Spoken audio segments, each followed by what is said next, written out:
नमस्कार मेरे सभी प्यारे भाइयों और बहनों को। आप सभी का आपके अपने परिवार कुचामन ऑनलाइन क्लासेज के अंदर हार्दिक अभिनंदन करता हूं। आशा करता हूं कि आप समय के साथ बेहतर तैयारी करते हुए आगे बढ़ रहे हैं। चतुर्थ श्रेणी कर्मचारी भर्ती 2025 एक उम्मीद नौकरी की, जिसके अंदर अगर आप रेगुलर समय दे रहे हैं तो आराम से, और अगले 100 दिन का जो समय है उसमें 10 घंटे भी अगर आप अध्ययन करते हैं तो इतना लिख कर बोलता हूं कि 10 घंटे के अंदर 100 घंटे 1000 घंटे कंप्लीट होते हैं।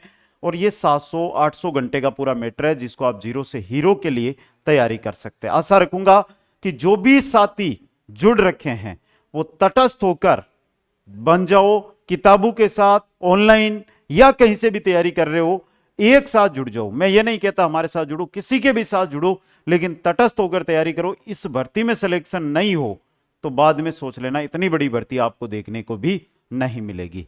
एक बार जो भी भाई बहन जुड़े हैं मेरी बात से सहमत हो तो कमेंट बॉक्स में आ जाना, वीडियो को लाइक और शेयर कर देना। क्वेश्चन में चलता हूं 10 मिनट 100 के अंदर, जो रात 8 बजे, इसका समय रात 8 बजे गया भाई, नोट कर लेना, रात 8 बजे। ये रात 8 बजे आपके सामने आता है, समझ गए। 10 में से 5 सही करो, नौकरी पक्की। यानी कि वो क्वेश्चन जो बार बार एग्जामों में आते रहते हैं, बार बार पूछे जाते हैं, वो क्वेश्चन लेकर आ रहा हूं मैं। बच्चों की मांग थी कि सर ऐसे क्वेश्चन भी कराओ, तो 10 मिनट में 10 क्वेश्चन, और 10 क्वेश्चन आराम से याद भी हो जाते हैं। चलिएगा, पहला क्वेश्चन सिंपल क्वेश्चन है। राजस्थान के लोकायुक्त निम्नलिखित में से किस अधिकारी के विरुद्ध जांच कर सकते हैं? उच्च न्यायालय के मुख्य न्यायाधीश, राजस्थान के महालेखा परीक्षक, राजस्थान के सेवानिवृत्त सरकारी कर्मचारी, या राजस्थान की किसी भी नगरपालिका के महापौर। लोकायुक्त किसके विरुद्ध जांच कर सकता है, यह आपसे पूछा गया है। और कोई बड़ा क्वेश्चन नहीं है, कोई कठिन क्वेश्चन नहीं है, सीधा सा उत्तर है, वो है राजस्थान के किसी भी नगरपालिका के महापौर। नगरपालिका हो, नगर परिषद हो, नगर निगम हो, मंत्री हो, मुख्यमंत्री को छोड़ दो और बाकी सरकार पूरी की पूरी आ जाएगी दोस्तों। ठीक है, पहला क्वेश्चन तैयार हो गया आपका। अगला क्वेश्चन, वार्ड सभा अध्यक्ष की अनुपस्थिति में वार्ड सभा की अध्यक्षता कौन करता है? पहली बात आती है वार्ड सभा। एक जो वार्ड होता है पंचायत का, उसके जो भी पंजीकृत मतदाता होते हैं उनसे मिलकर वार्ड सभा बनती है। और वार्ड सभा की जो अध्यक्षता है वो कौन करता है? वार्ड पंच। अध्यक्षता कौन करता है इसकी? वार्ड पंच करता है। अब सर जी कारण यह हो गया कि वार्ड पंच ही नहीं है तो कौन करेगा? उप वार्ड सभाध्यक्ष होता ही नहीं, उम्र में वरिष्ठ नहीं, वार्ड सभा सदस्यों द्वारा अपने में से ही बहुमत से निर्वाचित सदस्य अध्यक्षता करेगा। तो यह क्वेश्चन भी सीधा आ सकता है भाई, अच्छा क्वेश्चन है, ये आया हुआ क्वेश्चन है, आपके भी आ सकता है। क्वेश्चन नंबर 3 देखो फिर, निम्नलिखित में से कौन सा आभूषण और मानव अंग सुमेलित नहीं है? सुर लिया, सुर कहां से लेते हो? ये आवाज कहां से सुन रहे हो? कान से, कान सही है। तीन मणियां, भाई 3 मण को है, और वजन कौन सहन कर सकता है? हमारा सीना, तो यानी कि गले के अंदर पहना जाता है, गला हो गया। रमजोल कलाई, तगड़ी कमर, तगड़ी यानी कणकती, तगड़ी एक ही बात हुआ, कणकती जो आपके कमर में। लेकिन जो रमजोल आभूषण होता है ये कलाई का आभूषण नहीं होता है, ये पैर का आभूषण होता है। ये कहां का होता है? पैर का आभूषण होता है। ओके भाई, क्वेश्चन नंबर 4 में चलो। ग्रासिया जनजाति में मोरबंदिया रीति रिवाज किस अवसर से जुड़ा हुआ है? देखो ध्यान देना, यहां पर मोरबंदिया और जाति जनजाति है ग्रासिया, सीधा क्वेश्चन आ जाता है मोरबंदिया किस जनजाति का है? ग्रासिया का है। और मोरबंदिया किस से जुड़ा हुआ? जन्म, विवाह, सगाई या तलाक। मोरबंदिया ये एक प्रकार है, ये एक प्रकार है किसका? विवाह का। किसका है? विवाह का एक प्रकार होता है मोरबंदिया, विवाह का एक प्रकार होता है मोरबंदिया। ओके भाई, अगला क्वेश्चन, क्वेश्चन नंबर 5।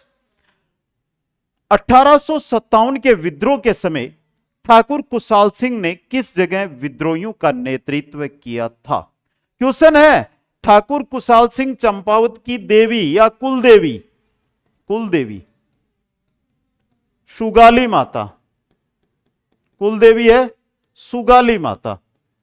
और जो 1857 के समय इनकी मूर्ति थी वो वर्तमान में कहां पर है? वो वर्तमान में कहां पर है? तो वर्तमान में है आहुआ में। कहां पर है? आहुआ संग्रहालय में। 2018 में इसे आहुआ संग्रहालय में रखा दिया गया है। और इन्होंने नेतृत्व कहां पर किया था? आहुआ के अंदर इन्होंने क्या किया था, नेतृत्व किया था भाई।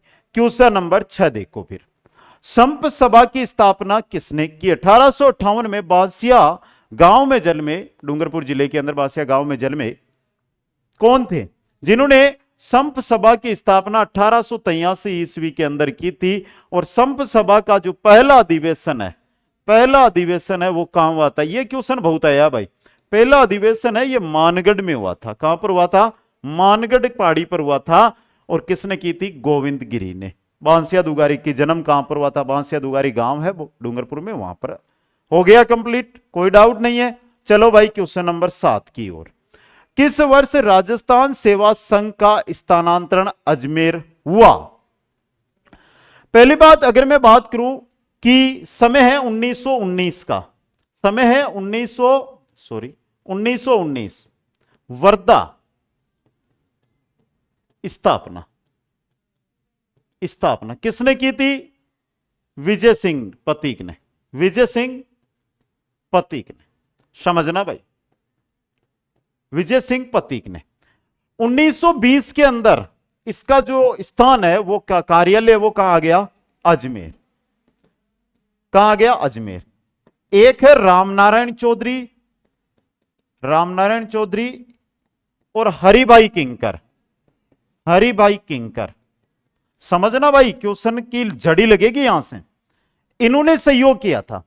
विजय सिंह पतीक ने स्थापना की है, सहयोग रामनारायण चौधरी और हरिभाई किंकर ने किया। 1920 में कहां आ गया है? अजमेर आ गया। क्वेश्चन नंबर 8, मत्स्य संघ का राज प्रमुख किसे बनाया? देखो नाम था Udaybhan Singh.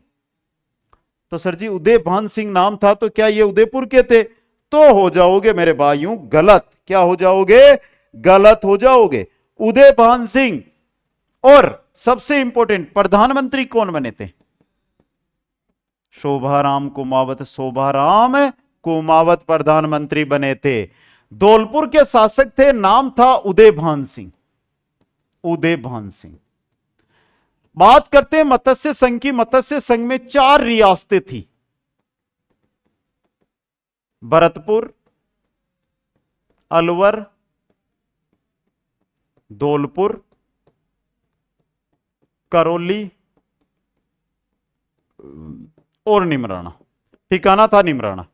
Okay. Question number 9, Rajasthan में तिलपट्टी के लिए यह स्थान जाना जाता है।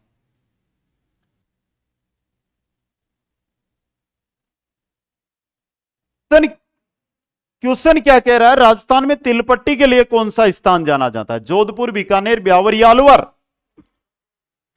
पूरा समय दे रहा हूं क्वेश्चन का उत्तर देने के लिए। आप ये नहीं बोल सकते कि सर आपने उत्तर लेने के लिए समय नहीं दिया। तो बात तिलपट्टी की हो रही है, और तिलपट्टी है ब्यावर की। कहां की भाई? ब्यावर की तिलपट्टी प्रसिद्ध है।